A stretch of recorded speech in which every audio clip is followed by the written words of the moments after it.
Soy Fernando Díaz Villanueva. Hoy es 28 de septiembre de 2020 y esto es La Contracrónica.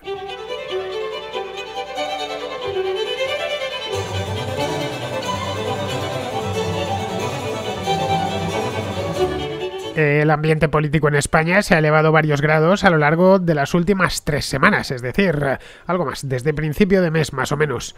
Todo lo que podía salir mal está saliendo mal. El rebrote del pasado mes de julio y agosto se ha convertido ya en una segunda ola, con todas las letras, las 3 letras que tiene la palabra ola, que como en el mes de marzo tiene su epicentro en la ciudad de Madrid y alrededores.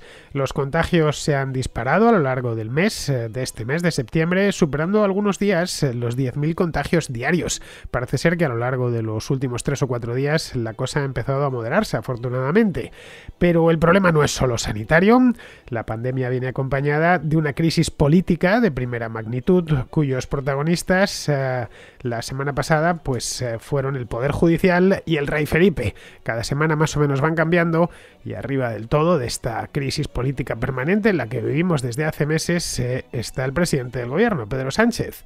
Antes de eso la situación ya estaba al rojo vivo, ya se había puesto al rojo vivo unos días antes solo por la tramitación de los indultos a los líderes independentistas de Cataluña y la negociación de los presupuestos con los socios habituales del gobierno de coalición. Pedro Sánchez y su socio se han propuesto resistir a toda costa en el gobierno y para ello necesitan forzar las costuras del sistema y además necesitan hacerlo en el peor momento posible, con una epidemia en curso y que no tenemos ni idea cuándo realmente va a terminar esto y un desplome histórico del PIB. La ofensiva gubernamental alcanza a todas las instituciones del Estado, desde el Parlamento hasta el Rey, pasando por supuesto y preferentemente por el Poder Judicial. Todo coincidiendo con los primeros compases de una crisis económica que podría dejar pequeña a la de hace una década.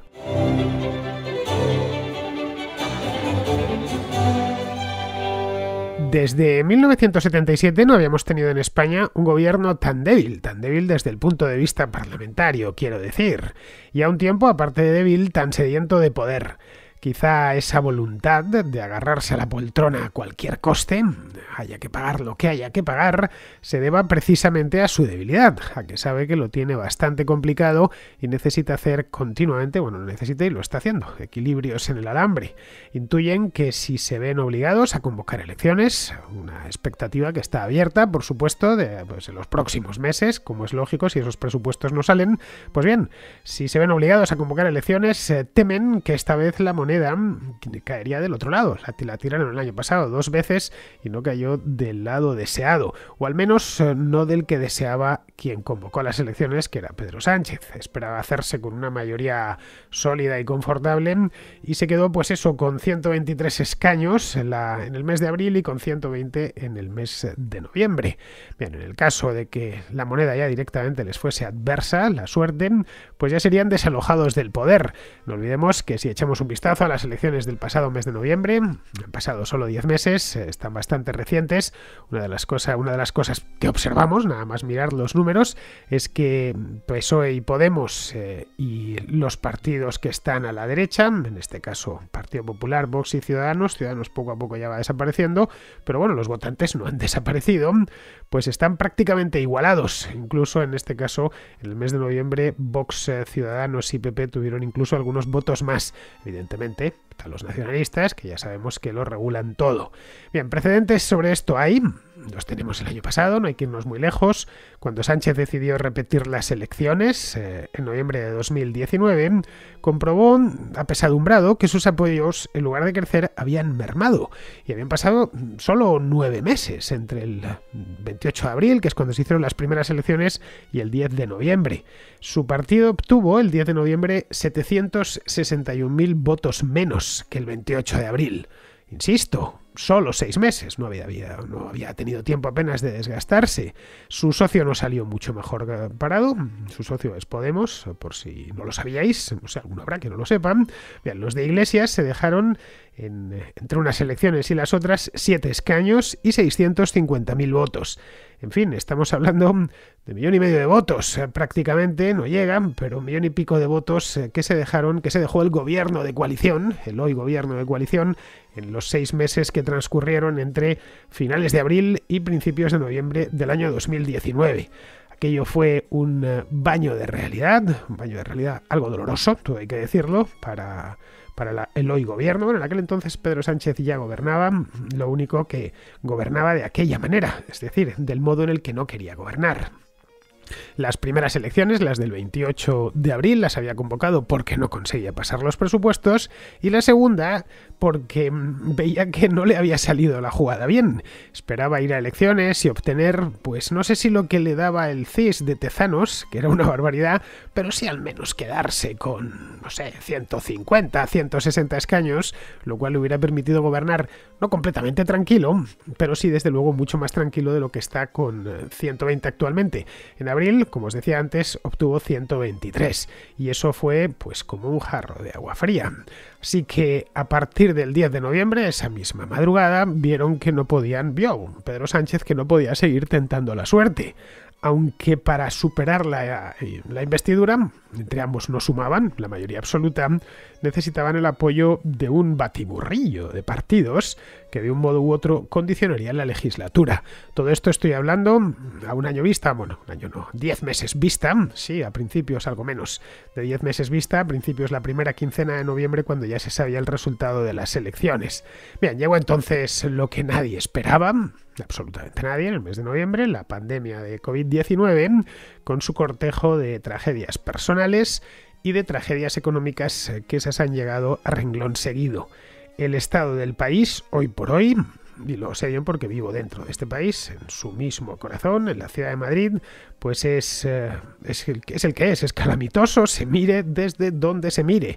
Y no hablo solo del asunto económico, que estamos hoy indiscutiblemente mejor de lo que estaremos dentro de 6 meses, eso os lo garantizo, pero vamos, que la economía no está ni muchísimo bien hoy. La economía se ha derrumbado, de hecho, el desempleo se está disparando, y si no se ha disparado más es por el recurso a los ERTES, estos expedientes temporales de regulación de empleo, pensados en origen para shocks de demanda muy puntuales y muy breves.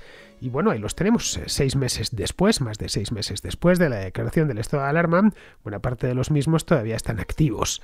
Estas empresas que tienen a una parte de su plantilla, colgando del Estado, porque esos salarios, no en su totalidad, pero sí buena parte los paga el Estado y no pueden estar ahí eternamente. Los ERTES, como han hecho en el Reino Unido, pues se acaban y que las aguas vuelvan a su cauce, pero no se puede tener retenido esto eternamente.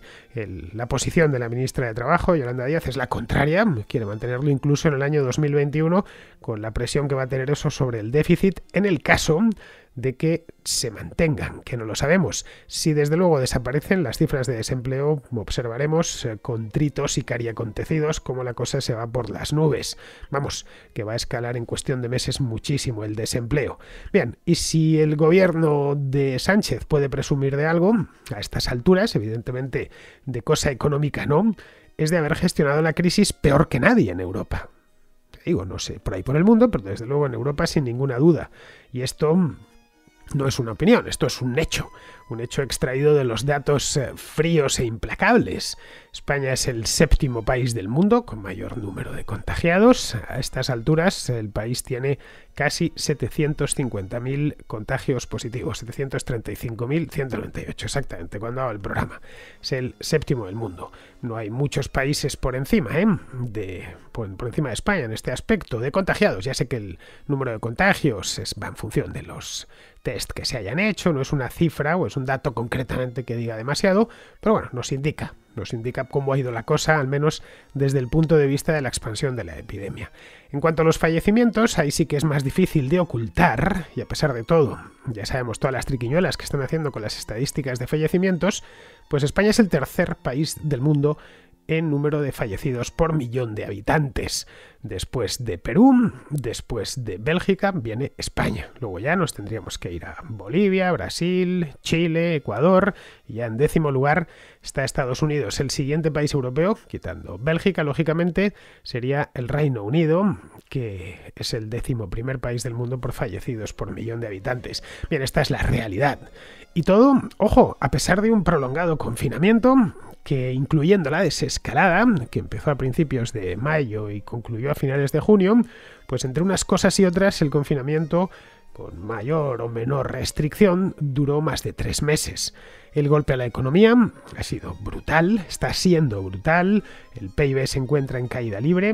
En el segundo trimestre del año, la economía española sufrió la mayor caída del mundo y una de las mayores caídas de nuestra historia, desde que se mide el PIB, una caída propia de un periodo de guerra. Estamos hablando de un 18,5% en solo 90 días, es decir, en un trimestre. Con un panorama así, y gobernando con una mayoría muy minoritaria, el gobierno de coalición son realmente 155 escaños, pone 120 el PSOE y unos 30 y 35 Podemos, pues lo lógico sería buscar un acuerdo con el principal partido de la oposición, al menos que lo buscase el PSOE. Esto hubiera sido lo lógico desde el principio, desde aquí lo he dicho en más de una ocasión, desde el mes de marzo, que hubiera sido lo razonable, buscar un acuerdo de concentración nacional, menos para pasar, que se suscribiese durante un par de años, para pasar este mal trago. El principal partido de la oposición es el Partido Popular, que cuenta con casi 90 escaños en el Congreso, y que si sumamos los 90 a los 120 del PSOE, pues nos sale ya una mayoría absoluta más que sobrada, tanto en el Congreso de los Diputados como en el Senado. Bien, eso evidentemente desde el principio se sabía que era imposible, porque hubiese implicado el fin del acuerdo del pacto de gobierno entre Podemos y el Partido Socialista, que se suscribió con un abrazo muy sonado a principios, después de la segunda semana de noviembre del año pasado. Por lo que este acuerdo, del que se ha pedido en más de una ocasión, por puro realismo, no por demasiado convencimiento, pero al menos para que la cosa no derivase loca, como ha terminado sucediendo, y lo estamos viendo a lo largo de los últimos meses, se está poniendo en duda prácticamente todo. Pues bien, esto era imposible. El Partido Popular tampoco puso de su lado, como era previsible, lógicamente, se ve con posibilidades de llegar al gobierno solo, y si ves que tu enemigo se está equivocando, pues ya sabéis el refrán, no le molestes, y es esencialmente a lo que está dedicado Pablo Casado. Bien, en este punto, todo lo que quedaba era ya dar por amortizada la legislatura y prepararse para elecciones. Finales, de este año, por ejemplo, todavía hay tiempo para convocar antes de que termine 2020, o si se quiere ser algo más prudente y esperar a que al menos concluya esta segunda ola del coronavirus, pues a principios del año próximo, después de las Navidades, en el mes de enero o el mes de febrero. Pero volvemos al principio. Sánchez no quiere volver a jugársela. Ya se la jugó no una vez, se la jugó 2 veces el año pasado y salió muy magullado, así que no quiere una tercera. Si en abril y noviembre, es decir, 2019, las 2 citas electorales del año pasado, con la economía marchando más o menos bien, no estaba boyante, pero estaba más o menos bien, y sin pandemia, perdió un 10% de los votos, ¿cuánto se dejaría ahora?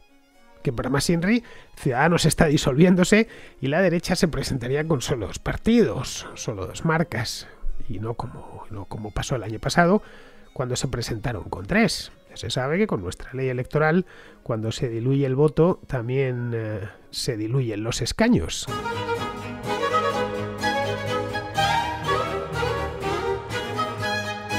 Esta breve reflexión que acabo de hacer también se ha hecho en el Palacio de la Moncloa. Se dedican a eso, ese es su trabajo y de eso comen. Así que saben perfectamente que no pueden exponerse a algo así. Si perdieron un 10% de los votos en 6 meses en 2019 y cuando todavía no pasaba nada, ¿cuánto perderían ahora? Sí, ya sé que las encuestas del CIS le dan unos resultados extraordinarios, pero esas encuestas no se las cree ni el que las hace. Ya no ha dado una. Este hombre, José Félix Tezanos, que es el que lleva al CIS, no ha dado una, ni siquiera estas que fueron parciales las encuestas de las autonómicas en Galicia y el País Vasco el pasado mes de junio, atinó. Esas son cosas, bueno, pues para mover voto, para poder sacar en los informativos de televisión y que ahora los periódicos con ellas. Yo creo que es contraproducente porque los periódicos ahora las evitan o directamente las agarran con pinzas. Antes el CIS, siempre chuleado por el gobierno, eso es cierto, nunca tan chuleado como hasta ahora, pero bueno, se presentaba como un indicador, ahora ya no sirve ni siquiera como indicador. Bien, en Moncloa evidentemente no se tragan sus propias patrañas, no las compran y saben que en el caso de que fuesen elecciones es probable, no seguro, pero es probable que tuviesen problemas para revalidar el cargo. Si saliese del poder, además, sería el fin de la carrera política tanto de Pedro Sánchez como seguramente de Pablo Iglesias. Pedro Sánchez concretamente ya podría despedirse de esto para los restos, con una generosa pensión, cierto es, secretaria y vehículo oficial, todo vitalicio, que es como viven los expresidentes del gobierno, pero sin esperanzas de regresar a Moncloa ya nunca jamás. El que ha pasado de España, un español de a pie, lo máximo que puede llegar es a presidente del gobierno, es a presidir el gobierno, y ya más de eso no hay, así que podría volverlo a intentar, pero con lo que nos ha dejado, con su legado, lo tendría bastante complicado. Bien, esto es lo que vemos que está ahora mismo, si nos pusiésemos en su lugar. Recordemos que este hombre aún no ha cumplido los 50 años, creo que tiene 48, y quiere seguir dedicándose a esto porque además le encanta esto, sobre todo estar en el machito y seguir mandando. Resumiendo, que solo le quedaba una salida. Os he hecho una exposición generosa de cuál es la situación. Este programa no solo lo escuchan españoles, sino también mucha gente de Hispanoamérica que nos siguen al día lo que está pasando en España. Bien, pues según están las cosas, solo le quedaba una salida, que era buscar la aprobación en el Congreso de unos nuevos presupuestos, porque, aunque parezca mentira, está gobernando con los de Mariano Rajoy, aprobados en el año 2018. Y recordemos que estamos en el año 2020. A este paso vamos a meternos con los presupuestos de 2018 en 2021. Una cosa es prorrogar unos meses, los presupuestos del año pasado. Lo de esto, yo creo que ya pueden ir haciéndole ajustes y alcanzan hasta 2100 sin demasiados problemas. Bueno, ahora hablando en serio, el hecho es que necesita unos presupuestos y ya de paso, que ya que aprueba unos presupuestos, pues puede neutralizar a la oposición, castigar al Poder Judicial por su poca disposición a cooperar con él. Lo de cooperar, por favor, ponedmelo entre comillas. Y ya de paso cortejar a los independentistas catalanes para que le presten los votos que necesita para atornillarse al poder pues durante 2 o 3 años tranquilamente y esperar ahí, bien guarnecido, a que amaine la tormenta. Ya sabéis aquello de no hay mal que 100 años dure, pues esto del coronavirus tampoco va a durar 100 años, seguramente no dure ni un año, al menos la crisis sanitaria. La económica ya es otro cantar. Y aun con esas, no sé, yo creo que quitando Argentina, todos los países han superado las crisis económicas. Pero bueno, que aunque se quedase 2 o 3 años, la parte económica no la tendría fácil de resolver. 2 o 3 años, desde luego, va a ser muy poco para todo lo que se ha destruido. A Pedro Sánchez le definen 3 verbos. Si nos ponemos a observarle, como el que observa, no sé, unas mariposas dentro de una caja de cristal, los 3 verbos que yo creo que le definen son resistir, apostar y mentir. Las 3 acciones las lleva además a cabo con gran desenvoltura y empeño. Cuando estaba en la oposición, y pasó un tiempo suficiente en la oposición como para observarle como político opositor, resistió, apostó y engañó todo lo que pudo. Hasta que en octubre del año 2016, recordadlo, los que podáis recordar, bueno, hay programas de la Contracrónica de aquel momento. Bueno, pues en aquel momento dejó de sonreírle la fortuna, pero fue algo temporal, muy breve. Su partido le apartó, pero él no se dio por vencido, regresó apelando a la militancia unos meses más tarde y se dispuso a esperar pacientemente el momento oportuno de dar el golpe de gracia al Ejecutivo de Mariano Rajoy en aquel momento, que se encontraba pues en mayo de 2018 ya bastante debilitado, lleva unos cuantos años en el poder, 2 elecciones, las 2 últimas, la de 2015 y las de 2016, que había salido muy mal herido de aquella. Bueno, recordad el año 2016 que estuvimos prácticamente sin gobierno, con Rajoy gobernando en funciones, etc. Y claro, llegó al año 2018 ya con la lengua fuera y arrastrándola por el suelo. Bien, pues lo que hizo Pedro Sánchez fue aprovechar la oportunidad, se agolpó sobre el caballo y desde entonces Pues combinando mentiras y apuestas cada vez más altas y las mentiras cada vez más clamorosas, resiste contra viento y marea. Y lo hace de una manera, por lo menos hasta la fecha, bastante exitosa. Exitosa para lo que él se ha propuesto, que es permanecer, dormir una noche más en la Moncloa, que ese es su objetivo, no mucho más. La aritmética parlamentaria, además, le favorece, tal y como está configurado el Congreso de los Diputados ahora mismo.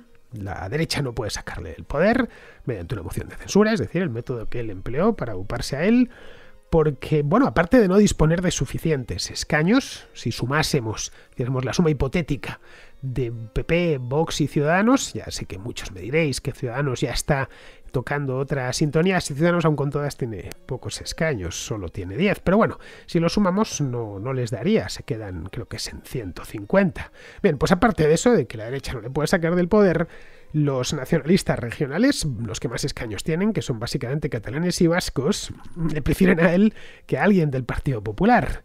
Pero claro, los nacionalistas no están ahí para sostener a Sánchez a cambio de nada. Tienen su propio planteamiento privado, tienen agenda propia, bien conocida por todos. Además, una ventaja de los nacionalistas en España es que no engañan a nadie, es que van con la verdad por delante. Oye, tratándose de un partido político que todos engañan y mienten, en este caso su programa máximo lo conocemos a la perfección.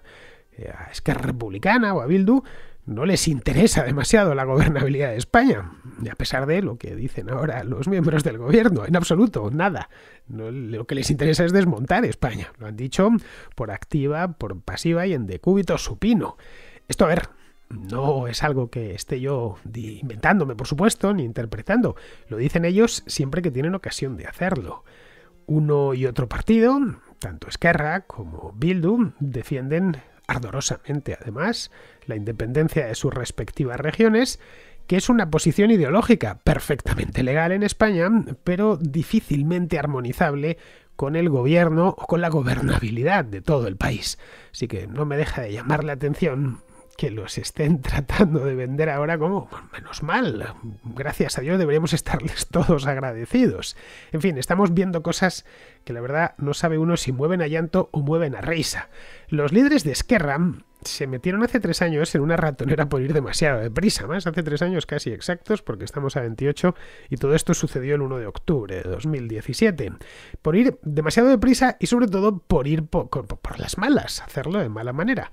Bien, parece que ahora han cambiado de estrategia y se decantan por algo parecido al gradualismo. Pero claro, no quieren hacerlo en la mejor de las posiciones, que es liberando a los suyos, sacando a los suyos de la cárcel. Y esto es justo lo que Sánchez e Iglesias necesitan para permanecer en el poder. Sí, ya sé que su cortoplacismo es alarmante, lo sé perfectamente, pero bueno, en política siempre se piensa en el día siguiente, no en dentro de 4 años o dentro de una década. En el caso de Iglesias y Sánchez ya no piensan ni siquiera en el día siguiente, piensan en esta misma tarde o en dentro de hora y media. Es decir, un día más en el gobierno. Es un día ganado y para eso hay que ir elevando la apuesta cada vez más, entrando en terrenos minados que ponen en riesgo la viabilidad misma del sistema.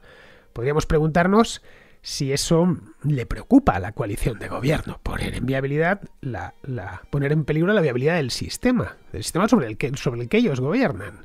Pues la verdad es que de sus hechos se extrae que no especialmente, porque ellos también tienen su agenda, aunque su agenda es a largo plazo, eso sí. El sistema político nacido tras la muerte de Franco no les termina de convencer. Muchos de ellos lo consideran un resto del franquismo que hay que eliminar cuanto antes. Y así, por ejemplo, pues se entiende la ofensiva contra el rey Felipe de la última semana, y no solo de la última semana porque están agarrados a lo del rey desde hace meses, o contra el Poder Judicial, o la campaña de acoso sistemática contra la oposición, o el anteproyecto de ley de memoria democrática que presentaron hace 2 semanas y del que os hablaba aquí el jueves pasado. Vamos, que tienen un plan muy ambicioso, que sus socios ocasionales suscriben y que pretenden implementar poco a poco mediante apuestas temerarias. No sé, como lo de la semana anterior, esta semana que hemos dejado atrás, del veto al rey o la entrega de despachos. Ha sido muy sonado en España en los últimos días para los nuevos jefes, los nuevos jueces, o la agitación sistemática a los medios de comunicación para que la tensión no disminuya en ningún momento. La crispación la verdad es que les conviene, porque les permite presentarse como un ejecutivo sometido a asedio constante, al menos les permite presentarse así ante los suyos. Es decir, necesitan esa crispación general para que los ciudadanos no miren a la luna. Ya sabéis, la crisis, el desastre que ya se avecina, sino que miren al dedo que la señala.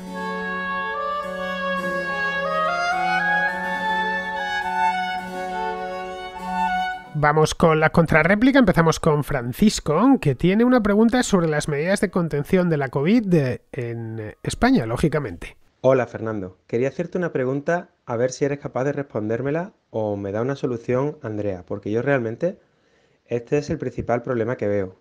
No es que la enfermedad no sea seria, es que las medidas me parece que tienen poco o ningún efecto. Empecemos por el confinamiento. Fernando, a finales de mayo el confinamiento decayó. Es decir, pasamos de estar confinados, completamente aislados unos de otros, utilizando mascarillas y guantes para ir al supermercado, a empezar a abrir bares, a empezar a ir a la playa, a los niños a salir a la calle, a jugar en los parques, a hacer deporte. Es decir, pasamos de un 100% de confinamiento a un descenso. Pongamos el que tú quieras. ¿Qué quieres? ¿50% de confinamiento? Pues 50%. Sin embargo, junio, julio y agosto no hemos tenido casos. De hecho, fíjate en las muertes, porque los casos también dependen mucho de los test que se hagan. No hemos tenido muertos. Si las medidas funcionasen, Fernando, no tardaría 3 meses en volver a surgir los muertos y los problemas. ¿No te parece que tiene más que ver con la estacionalidad que con las medidas que hemos tomado? 3 meses no es un periodo de incubación. Bueno, a ver si me puedes responder la pregunta. Venga, muchas gracias por el programa. Bueno, Francisco, lo cierto es que la COVID nunca desapareció, que hay gente que piensa que es que en el mes de junio se evaporó, como he dicho muchas veces, que con el fin del decreto de estado de alarma trajo el fin del virus, por decreto también, y no fue así. Desde que se detectaron los primeros casos en febrero, a finales de febrero, no ha habido un solo día en España sin nuevos casos detectados. Y no te estoy hablando de 2 o 3, ¿eh? En junio, por ejemplo, que fue el mes más suave, se registraban todos los días entre 200 y 300 contagios nuevos, diarios, ¿eh? La cosa ya empezó a dispararse en la segunda semana de julio, cuando se fue a unos 1.000, 2.000 diarios. Luego a partir de ahí hacia arriba. La administración, por supuesto, no había previsto nada, ni la central ni la autonómica, y bueno, o había previsto muy poco, y a la hora de la verdad pues no ha servido para nada. Es decir, apenas había rastreadores y no se había reforzado la atención primaria, por lo que a finales de agosto arrancó de nuevo el contagio comunitario en muchas partes de España, impulsado por el exceso de confianza de mucha gente, especialmente los más jóvenes. Esto tampoco es que tenga yo nada contra los jóvenes, al contrario, simplemente se ve en la edad de los contagios, que ha bajado sustancialmente del mes de marzo a esta parte. En fin, yo creo que todos lo hemos visto. Los bares y terrazas llenos, los locales nocturnos abiertos, botellones en los parques, etc. Las medidas impuestas se han respetado, pero solo parcialmente. De nada sirve, lo he dicho también muchas veces, llevar todo el día la mascarilla puesta por la calle y observar las distancias en el supermercado si esa misma noche te vas a, qué sé yo, una barbacoa con 30 personas más, de las cuales no conoces a 29 o a 28, y te olvidas de la distancia y de la mascarilla. Todo tu día, con la mascarilla puesta, lo has echado a la basura. Así que una cosa es que se hayan impuesto medidas muy restrictivas, sin ninguna duda las más restrictivas del mundo, como lo de la mascarilla obligatoria en cualquier lugar, y otra que estas medidas se hayan cumplido. En lugares muy densamente poblados, como es el caso de Madrid, pues ha terminado sucediendo lo que tenía que suceder cuando se dan cita a la desidia de la administración con la relajación de las precauciones. Pero vamos, yo en esto, Francisco, no veo estacionalidad, ¿eh? Sinceramente te lo digo, porque el rebrote arrancó en pleno verano y alcanzó su pico el 18 de septiembre, hace apenas 10 días. Es decir, que no habíamos cambiado de estación. La temperatura que hace el 1 de septiembre es muy parecida a la del 1 de agosto, si no exactamente la misma, dependiendo del lugar. Ahora sí, ahora ya vendrán las hospitalizaciones, los fallecimientos, que ya sabes que van con retraso respecto a los contagios. Pero vamos, que entre una cosa y la otra, yo creo que la desidia y el exceso de confianza, yo creo que es la base de esta segunda ola que estamos padeciendo. Ya veremos cómo se comporta en el resto de Europa. En otros lugares ha empezado con con algo de retraso. España, lo leí ayer en la prensa, es algo así como el canario en la mina, ¿no? Vamos dando el aviso al resto de países de Europa. Bien, seguimos con Ángel, que se pregunta por qué el gobierno tiene tan buena fama. Saludos a todos los contraescuchas, y en particular a ti, Fernando, dándote la enhorabuena por tu excelente programa. Decía Nicolás Maquiavelo, allá por el siglo XVI, que la política no es ni más ni menos que el arte de mentir. Y caray, si bien la sociedad ha podido cambiar considerablemente en los últimos 5 siglos, quizá el arte de la política no lo haya hecho tanto. Sin ir más lejos, tenemos en España un gobierno de tintes socialistas, pero un socialismo ortodoxo, digamos, a la vieja usanza, no a la forma esta socialdemócrata de la cosa. Que, bueno, de algún modo, y a poco que charlemos con los amigos o los vecinos, peguemos el oído en el bar o incluso escuchemos a gente leída, pues goza de una incuestionable buena fama y apoyo popular. Es como un gobierno molón. Progre, por supuesto, nada nuevo bajo el sol. Dicho esto, y comienzo aquí con mi reflexión, o mejor dicho, con mi inquietud referida al porqué de este hecho, cómo es posible aún en nuestros días, y con la que está cayendo en España, con la que ha caído siempre en España, en los gobiernos socialistas, o un poquito más lejos en la que ha caído en el planeta durante el siglo XX bajo gobiernos socialistas. ¿Cómo es posible que estas tesis aún tengan cabida en nuestros días? Y bueno, no es que solo tengan cabida, sino que son vistas, como digo, como amigables para la ciudadanía. Incluso en ocasiones también lo son para los votantes, los no votantes del socialismo, los votantes del otro espectro, que de un modo pues consciente o inconsciente a veces avalan numerosas formas de colectivismo y amplias fórmulas de intervencionismo por parte del Estado.